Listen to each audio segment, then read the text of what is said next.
We use words every single day, but how often do you really stop and think about the power they hold? Yeah, that's a great point. It's like they're these little vessels of culture carrying centuries of experience and different ways of looking at the world. Exactly. And sometimes you run into a situation or you have a feeling and you think, man, there's got to be a word for this. Right. Like English just doesn't quite cut it. Yeah.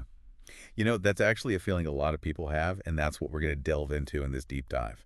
All right, so welcome to the show, everybody. Welcome. We are going to be looking at a fantastic book called The Meaning of Tingo and Other Extraordinary Words from Around the World. It's really a treasure trove of fascinating words and phrases. Oh, it's so good. So basically what we're going to be doing is exploring all these amazing words and phrases from all these different languages. But hoping it'll give you a little bit of a different perspective on different cultures and how they see the world. Yeah, and some of those universal human experiences that we all share. Those aha Yeah, moments. right. Yeah. Like, oh, I get that. Yeah. Even though I've never thought about it quite that way before. It really highlights how language is so much more than just a way to communicate. It really is, yeah. It shapes how we think and how we perceive the world. It really does, yeah. And in the sheer scope of the languages that this book covers is pretty mind-boggling. I mean, it's amazing. We're talking about everything from the southern tip of South America Norwegian languages, yeah. up to the Inuit languages in the Arctic. I've got Maori from way over in the Pacific and Siberian Yakut. It really gives you a sense of just how diverse human communication can be. It does, yeah. And what we're looking at is not just words, but also phrases. Right, those little sayings. Yeah, and then the concepts that are kind of embedded in language. Yeah, yeah. Like a way of life that's kind of like built into a word or a phrase. Exactly, yeah. So we're going to start with something super basic, how we greet each other. All right. So, I mean, this is something we all do. Every day. Hello. Right. We have some form of greeting, but the way that this is done in different cultures is quite remarkable. It's fascinating to see the variety. There are some really straightforward ones, like ashak in Diola, That's from Senegal. bak in Croatian, Nice and simple. and the friendly buzu in Ojibwe. But even with these basic greetings, it's interesting to think about what's going on beneath the surface. Right, that context. Yeah. So, like, in the Gilbert Islands, they have aru peri, and that describes rubbing noses as a greeting. Oh, wow. So it's not just a word. Yeah. It's an action. Yeah. And it really suggests a level of physical intimacy and connection. Right, that goes beyond just saying, hi or whatever. Yeah. And then you have something like the bowing in Japan, which is so intricate. Yeah. There's a whole ritual to it. Oh, my goodness. Ojiji is the general term for bowing. But then you have ashaku, kea, saikere. Each one has a different level of depth and formality. Yeah. Yeah. So, like, you might do a shaku, which is just a little 15-degree bow to a colleague or something. Mm. But then if you're showing a lot of respect to someone. And then you'd go for a deeper bow, like kire. Yeah. That's a 45-degree bow. And then if you are showing serious deference, That's when you bring out the saikere. seikere, which is like down on the floor. Yeah, you're practically touching your nose to your hands. Yeah. And then you might even see pika pika. What's that? That's repeated bobbing of the head. Oh, like almost like fawning. Yeah. Ah. So it really highlights just how nuanced the social hierarchy is in their culture. It does, yeah. Yeah. That's incredible. Now, the Sinhala word ayubawan from Sri Lanka, that can be anything from good morning to goodbye. It's so efficient. It's like an all-purpose greeting and farewell, all wrapped up in one. It makes you wonder about what's considered more important in different cultures, Yeah. Like, is it more important to be efficient or to be specific? Mm-hmm. I mean, Ayuba is definitely efficient. It is. It's super efficient. All right, so we've talked about, the greetings themselves, but what about like the feeling around meeting someone? Like anticipation. Yeah, anticipation or even impatience. The Inuit have a great word for that. It's ikswarpak. Ixwa. And it means to go outside often to see if someone is coming. Oh, I love that. I totally get that feeling. It really captures that sense of waiting and anticipation. It does, yeah. Like Yeah. you're just so eager to see this person that you keep checking. You just can't wait. Yeah. And on the other side of that, you have that feeling when you're trying to reach someone Oh, yeah. and you keep calling and That's calling. you can't get a hold of him. Yeah. And the Russian word dozvonitya really captures that. It's not just calling. It's like, I will call until I get through. Exactly. It's almost like a determination. That persistence, yeah. Okay, so here's something that really kind of blew my mind when I was looking at this book. So we have the word we in English. Pretty simple, right? Super simple, yeah. Yeah. But in Jawali, That's an Australian Aboriginal language. they have 4 different ways to say we. Depending on who's included. Oh, wow. Yeah, so you have Ngali, which is we two including you. Okay. Ngaliju, which is we two excluding you. Okay, that makes sense. Nganduru is we all including you. And then, So it's like a group. yeah. Okay. And then Nganthraju is we all excluding you. That level of detail in defining a group. It's incredible, isn't it? It is, yeah. It makes you think about like how we kind of draw those circles, you know? Yeah, like who's in and who's out. Yeah, like those social boundaries. Okay, what about exclamations? Love those. I know, right? It's like these little bursts of pure emotion. So the book gives us some really great examples. So Algerian uses aberdi. It's that cry you make when you hear some kind of like fearful news. That immediate reaction. Yeah. And then Malay has adu. What's that? That can actually mean ouch or wow. Oh, wow. Yeah, Depends on the context, I guess. exactly, yeah. And then there's Japanese na, which is just a simple, that's great. Nice and positive. Yeah. I like that one. It's just nice, isn't it? It's just very pure. Yeah, very expressive. All right, we've even got words that act as like social glue. Sosu blue. Well, yeah, like tertawa bersama in Indonesian, which means to laugh together. It's highlighting that shared experience. that sense of connection. Yeah. Okay, you want to talk about false friends? Oh, yes. I love these. These are those tricky words that look or sound like English but have completely different meanings. They can really trip you up. They really can, and make for some pretty funny misunderstandings. Yep. So Arabic has hubby, which means friendly. Not hubby, like your husband. Right, yeah. And then if you go to Iceland and you say bless, thinking you're, giving someone a blessing. You're actually saying goodbye, Exactly. which could be a bit awkward. Yeah. All right, let's get to the really fun part. Cursing. Oh, yeah. Gotta love those taboo words. They're so creative. So creative. Okay, so we've got the Chinese wangadan, which literally means turtle egg, but is an insult for politicians. I guess that makes sense. Right. And then there's that Yiddish curse where you wish someone loses all their teeth but one, and that one just aches constantly. Ouch, that's specific. I know, it's very specific. And then there's that Spanish one about swallowing a turkey whose feathers turn into razor blades inside you. Oh my goodness. So vivid. They really get creative with their curses. Oh, they do. It's brilliant. And speaking of things you shouldn't say, Right. there are some really strange taboos out there. Yeah. Like linked to local anxieties, or even just because words sound alike. So for instance, in Malay, you want to be careful with the word computer. Why is that? Because con is slang for something rather rude. Oh. And in Japan, Oh yeah, they have a lot of number taboos. they do. The numbers 4 and 9 are considered unlucky. Because they sound like death and pain. Really. Yes. Yeah. And this actually extends to hospitals where they'll avoid room numbers with those digits. Oh wow. Yeah. So you might not find a room 42 because it sounds like to die. And in a maternity ward, Oh no. .43 is a no-no because it sounds like stillbirth. So they're really taking this seriously. Yeah. They're not messing around with these numbers. It's amazing, though, how those sound associations can be so deeply ingrained in a culture. Yeah. Okay, so wrapping up this section on greetings and farewells, we have some interesting farewell expressions from around the world.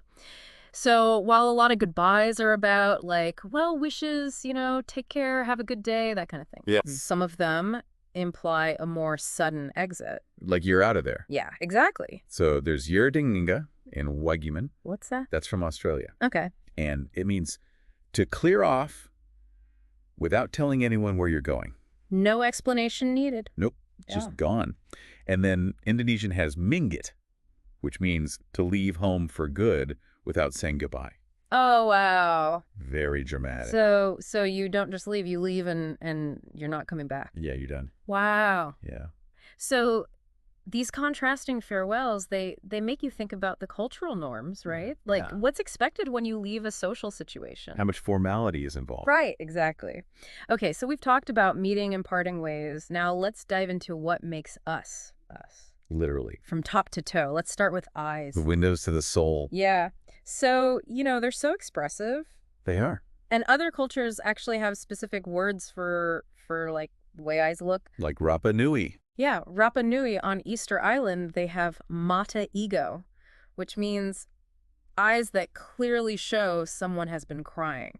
We've all been there. Yeah, we have. And Persian has a black chasham. What's that one mean? It means intensely black and white eyes. Oh, wow. It's quite a striking image. Yeah, it is. So these terms, these specific terms, really highlight how cultures pay attention to even the smallest little physical cues, Yeah, those subtle expressions. And we're trying to figure out how someone's feeling. All right, ears. We don't have a ton of descriptive words for ears in English. Not really, no. But Albanian does. They go all out. They really do, yeah. Yeah. So they distinguish between veshok for small ears. Makes sense. And veshok for ears that stick out. So I guess ear shape is important to them? Yeah, maybe they use it to, like, identify people, or maybe it has some kind of, like, cultural significance. Who knows? It's interesting, though. It is, yeah. And Ulwa that's spoken in Nicaragua, they keep it a bit simpler. They've got tapawaizing for pointed ears. So some cultures go for detail and others keep it broad. Exactly. Each language has its own style. And it's not just about, like, how the ears look, but what you can do with them. Like you can flick them. Yeah. Indonesian has a word for that. It's nilentik. Oh, nilentik, okay. Yeah, that's when you flick someone on the ear with your middle finger. Oh, ouch. Yeah. And then there's menuer, which is an ear pull. A classic. I know, right? Like, why do ears get picked on so much? It seems like they're a popular target. And the Russian equivalent of pulling someone's leg is vishats lap shuna ushi. What does that translate to? It means to hang noodles on someone's ears. That's a strange image. It is kind of bizarre, isn't it? Yeah. All right, moving on to mouths. Okay. The Nahuatl language, the language of the Aztecs, Okay. has some very specific terms for mouth actions. Like kamashaloa. Which means to open one's mouth. Okay. And kamapaka is to wash one's mouth. So they're big on oral hygiene. I guess so, yeah. And then they have kamapotonilisli, which rather helpfully means to have bad breath. Good to have a word for that. I know, right? Like, at least you can warn someone. Yeah. Okay, now, lips. They're not just for talking. True. So Hausa in Nigeria has zunda for indicating something with your lips, like a silent point. Like a nonverbal pointer. Yeah, exactly. Yeah. And Hindi has katkara for that smacking sound you make with your lips and tongue. That can be pretty annoying. It can be. Although I guess it depends on the context. Yeah, right, maybe. And then there's the very dramatic German phrase, die beleidigte Leberwurst spielen. Which means to play the insulted liver sausage. Okay, what does that even mean? Basically, it's when you stick your bottom lip out and sulk. Oh, I can totally picture that. It's so expressive. Very expressive. All right, noses. Noses? We use a lot of metaphors with noses in English. Like keeping your nose clean. Right, yeah. Winning by a nose. Right, but other languages get even more specific. Oh, yeah, like Persian. Yeah, Persian has urgum for rubbing someone's nose in the dirt as a punishment. Not a friendly gesture. No. Not at all. And then there's Albanian. Albanian. Which has hundekuk for a bulbous nose that's red at the tip. That's very descriptive. I know, right? And Roviana in the Solomon Islands has nuru for a runny nose. So each language picks and chooses what aspects of the nose are worthy of specific words. Right. Okay, just below the nose we have mustaches. Yeah. And the Albanians have an almost obsessive interest in mustaches. They do. They have so many words for them. They have like 27 different expressions. It's amazing. They really do, yeah. So they've got words for bushy mustaches, thin mustaches, drooping mustaches. And what about those handlebar mustaches? Oh, yeah. They have big for handlebar mustaches with the turned up ends. I wonder if mustaches had some special significance in their culture, historically. Right. Like was it like a status symbol or something? Maybe. Okay, moving up to hair. Hair. Okay. So Rapa Nui has hor for a bald head. Straight to the point. Yeah. No beating around the bush. No. And then we have the Indonesian word didis. No, what's that one? This one is pretty specific. It means to search and pick up lice from one's own hair, usually when in bed at night. Oh, Yeah. okay. So it's very specific. Yeah. All right. Now, this is something that's always bothered me about English. Okay, what's that? Why don't we have a word for the space between your teeth? You mean like a gap?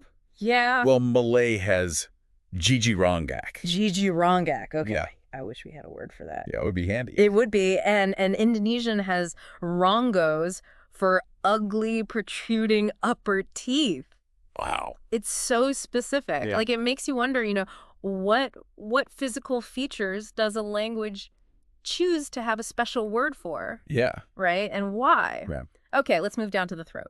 All right, the throat. Pascuense from Easter Island has ngalbera. That's a mouthful. It is, yeah. It means a slight throat inflammation from screaming too much. Oh. So singers, take note. Yeah, because as singers and maybe those who like to go to loud concerts. Right. Yeah. And Arabic has jarida biriki for when someone chokes on but can't swallow saliva from excitement or alarm. Wow. Like you're so overwhelmed with emotion. Yeah, you can't even swallow. You can't even swallow. That's intense. It is intense. Yeah. Okay, so uwa, the language spoken in Nicaragua, gets a little less specific. Oh, okay. Yeah. So they kind of lump things together. They do, yeah. So wow can be either a thigh or a leg. Okay. No distinction needed. Right. Ting can be an arm or a hand. Okay. And then if it's missing, Oh, no. Gaddak. Dingdak. Okay. And then tingmak is either a finger or a thumb. Okay. And then tiber is a wrist or an ankle. So maybe in their way of seeing the body, like that specific distinction isn't as crucial. I mean, it's more about functionality. Yeah. Or just like a different way of categorizing. Exactly. Okay, hands. Hands, all right. Super useful. Very useful. And Turkish actually has a verb for becoming clumsy and butterfingered. Oh, there's a verb for that. What is it? Sakarlazmak. Sakarlazmak. Sakarlazmak, yeah. I like that. I know. It's really good. And then Hindi has anjali for when you press your hollowed hands together in salutation. That's beautiful. Yeah. It's a very respectful gesture. It is, yeah. Okay, legs. Legs, okay. What do we have for legs? So Cook Islands Maori has papakata, which means having one leg shorter than the other. Makes sense. Yeah. Yeah. And the French, they're so romantic, they call thin legs baguettes. Baguettes. Like the bread. Oh, wow. Yeah. That's kind of funny. It's kind of funny. And then Persian has bulun suk, which means thighs like crystal. Thighs like crystal. Yeah. That's an interesting image. I know, right? So you can really see how differently different cultures approach describing even the same body part, Yeah. Different imagery, different emphasis. Yeah, totally. Okay, and finally, down to our feet. Feet. Kakas in Siberia has irtka for that space between your legs when you're standing with them apart. Okay. And Hawaiian has awawa for the space between each finger or toe. Oh, wow. Yeah, very specific. Very specific. And we even have a word for the space behind your knee. Behind your knee. Jaja in Wagiman. That's incredible. They have a word for everything. I know, right? It's amazing. It shows this real attention to spatial relationships within the body, Yeah, like every nook and cranny. Every nook and cranny. Okay, what about skins? Skin. Yeah. So Ola has a lung for that little fold of skin under your chin. Interesting. And Hawaiian has aka'aka'a for skin that's peeling after a sunburn or too much drinking. Oh, we've all been there. I know, right? Yeah, peeling skin is never fun. No. But I guess it's common enough to have a word for it. Right. And we've all experienced uputka in Ulwa. What's that? That feeling of something crawling on your skin. Oh, I hate that feeling. I know, right? It's just like, ugh. It's so creepy. Okay, and just a quick little detour here, but I thought it was interesting how language reflects cultural exchange. Okay, yeah. So, like, the Danish word for jeans is cowboy buxer. Cowboy buxer, yeah. And the Japanese word for a fashionably cut suit is sabiro, which is their pronunciation of Savile Row. Sabiro, yeah. It's just like a little snapshot of cultural influence. Yeah, those loan words are fascinating. All right, so we've been talking about all these different parts of the body, but what about how we move? Ah, yes, movement. The things we do with our bodies. So did you know that there are actually whole languages built on whistling? Entire languages? Yeah. That's amazing. I know, right? Yeah. So on the Canary island of La Gomera, they have Silbo Gomero. Silbo Gomero. which is this complex system of whistles that they use to actually convey spoken language. And it can travel for miles. Yeah, across these like rugged valleys and ravines. It's incredible. It's amazing. It's thought to have originated centuries ago. And they almost lost it. I know, right? Yeah. But thankfully, it's being revived. They're teaching it in schools now. Yeah. And it's just a testament to human adaptability, Yeah, you know? it is, yeah. Like, we will find a way to communicate no matter what. No matter what. And it's not just La Gomera. Like, the Mazateco Indians in Mexico also communicate through whistling. Really? Yeah. And they use the pitch and rhythm of their spoken language to exchange greetings and even conduct business. It's like turning speech into music. Yeah, it is. It's so cool. And beyond whistling, we have other forms of wordless communication, you know? Like talking drums. Yeah, talking drums. Signals. Smoke signals, yeah. It's this innate drive to connect with each other, you know? Yeah, no matter the medium. Okay, so back to more conventional forms of movement. The Shona people of Zimbabwe. Yeah. They have all these incredible verbs for different ways of walking. Verbs for walking, that's so specific. I know, right? So they have chakwara, which is walking through mud, making a squelching sound. That's a good one. I know, right? And dewara is walking for a long time on bare feet. Ouch. Right. Svavara is walking all huddled up because you're cold and wet. Makes sense. And pushuka is walking while wearing a very short dress. Wow, they really have a verb for everything. I know, right? It's incredible. Yeah, it really shows how much attention they pay to the nuances of movement. They do, yeah. And how it relates to their environment and their culture. Exactly. And Malaysians also have a very particular way of describing movement. They do. They're very elegant people. They are. Yeah. So they have kontal kontil, which is that gentle swinging of long earrings or the swishing of a dress when someone walks gracefully. I know. And then in contrast, they have jerangkang, which means to fall over with your legs comically in the air. Oh, no. Yeah. That's less elegant. Less elegant, yeah. Yeah. And King Kong is walking with your legs wide apart. Okay. And then Tenjak is limping with your heels raised. So they really capture the whole spectrum. The whole spectrum of movement. From graceful to clumsy. Exactly, yeah. And sometimes our movements get a bit more athletic. Right. So Cornish has vogit for hopping on one leg. Okay. And the Wayampi in Brazil have